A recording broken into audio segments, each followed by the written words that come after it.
I just want to start out to be sure that I give God the glory. It's easy to think that I reached out to God or God did something, or I did something to come to him, but God is the one working tirelessly all through our lives, trying to wake us up, bring us in. And like Jesus said, remember, you did not choose me, but I chose you and appointed you to bear much fruit that will last.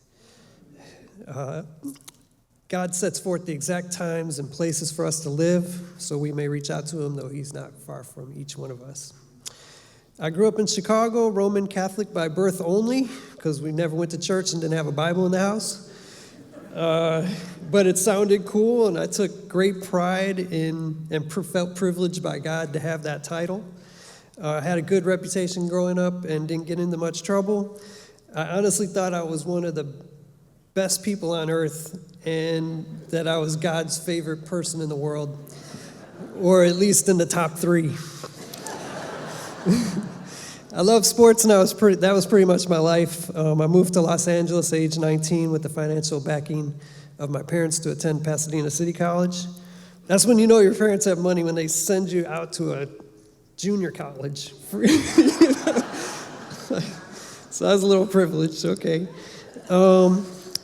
But in my third year of college, I felt like I was wasting their money getting subpar grades, didn't know what I wanted to do with my life, so I decided to take a full-time job.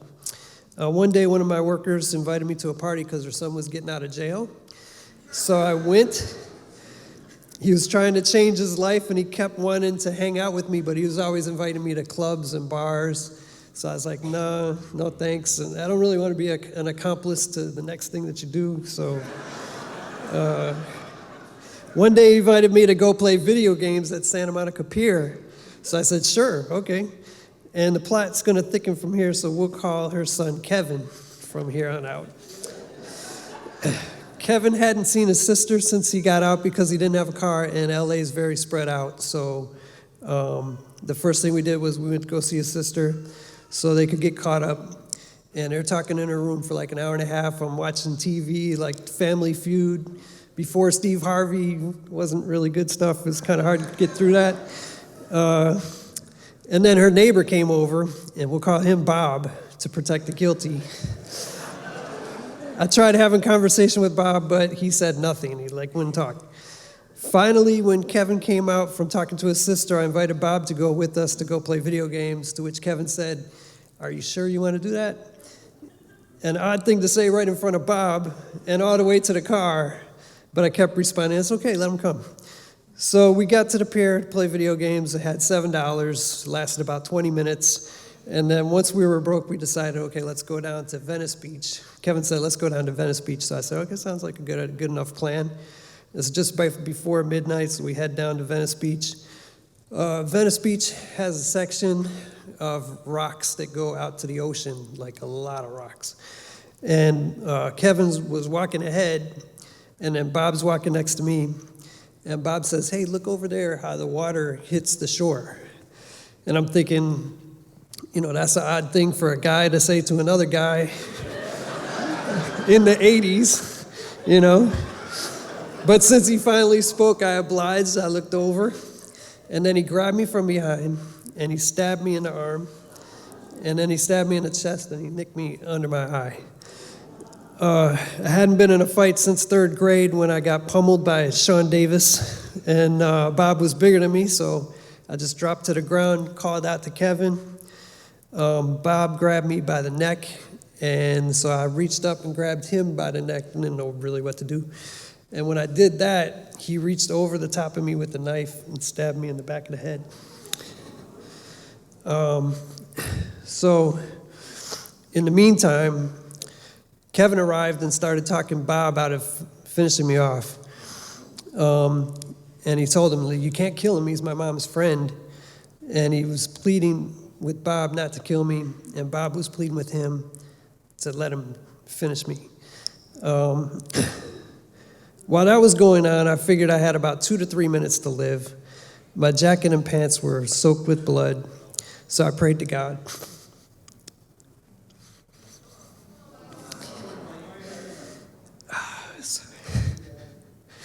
So I asked God, where am I going? And I thought, I'm not a real bad guy, but I certainly haven't done anything with my life that I couldn't imagine I had accomplished what God put me on earth for. So I concluded I wasn't a lock to get into heaven, and there was a very good chance I was going to hell in about 2 minutes. So I earnestly prayed to God for a second chance and promised I would be devoted to him every moment of my life from here on out, and that this prayer would be different from, ones previous to that. Kevin talked God out of finishing me off. I stood up thinking I'm surely going to faint, hit my head on a rock, and die. But to my amazement, when I stood up, it was like nothing happened. I felt like I do right now. So much so that I thought, maybe I'm already dead. You watch movies and people die, and they don't know they're dead, but they're dead, So I was like, what do I do? So I pinched myself, and I'm like, I felt that, so I guess I'm alive, So God got me through that. I moved to Orlando to go to Full Sail Center of Recording Arts. There's probably nobody here that even knows what that school is, but somebody on TV out there. Okay, all right, Full Sail. 3 months later, a disciple from our family of churches in Orlando knocked on my door looking for my neighbor who I just saw him like run down the stairs. He was probably trying to get out of that Bible study that he had agreed to be in. So the guy knocked on my door on accident instead, and that's exactly what I was waiting for was, to read about. I was trying to seek God, So, you can see the way God is moving there. The guy knocks on the wrong door, and it's my door,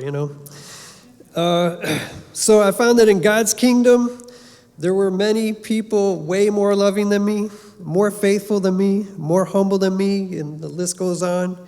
I learned that love is an action word. I was taught that love is not just a feeling, it's actions.